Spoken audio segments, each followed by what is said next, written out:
ఇప్పుడు వాళ్ళు ఎట్లా ట్రీట్ చేస్తారంటే మనం నోబడి ఇప్పుడు ఆనంద చక్రపాణి గారు అప్పుడు ఎవరో తెలియదు కదా. అంతే కదా.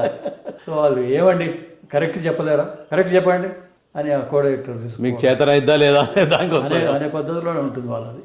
ఎందుకంటే కాస్ట్ ఆఫ్ ప్రొడక్షన్ ఇవన్నీ టైము ఇవన్నీ ఫ్యాక్టర్సే కదా. సో చాలా ఫీల్ అయ్యాను నేను, చాలా ఫీల్ అయ్యి బయటకు వచ్చి ఒక 2 minutes అండి ఓకే అని అన్నారు. బయటకు వచ్చి నాకు నేను మళ్ళీ సెల్ఫ్ మోటివేషన్, ఎందుకు ఇట్లా అవుతుందా, ఎందుకు చెప్పలేకపోతే చిన్న డైలాగే కదా అని 1-10 సార్లు అనుకొని వెళ్ళిపోయి చేశాను. కానీ అది ఒక పెద్ద ఎక్స్పీరియన్స్ నాకు. అంటే అటువంటి బిగినింగ్లో రావడం మంచిదే ఒక రకంగా.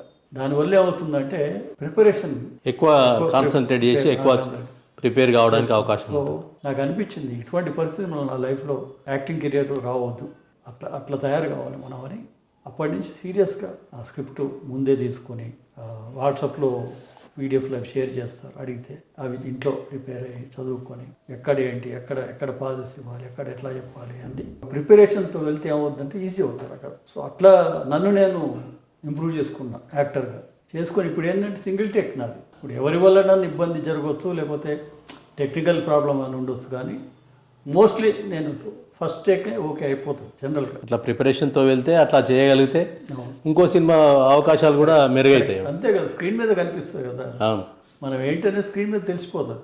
ఇప్పుడు కెమెరాస్ ఆర్ సో పవర్ఫుల్, చిన్న మైన్యూట్ డీటెయిల్స్ కూడా తెలిసిపోతుంది మనకు. అంటే చిన్న హెజిటేషన్ తెలిసిపోద్ది, భయం ఉన్నాడా తెలిసిపోద్ది, ఈజ్ ఉందా లేదా, క్యారెక్టర్లో ఇమర్స్ అయ్యాడా లేదా, అన్నీ తెలిసిపోతాయి స్క్రీన్ మీద. సో దాన్ని బట్టే కదా మనకు అవకాశాలు వచ్చేది.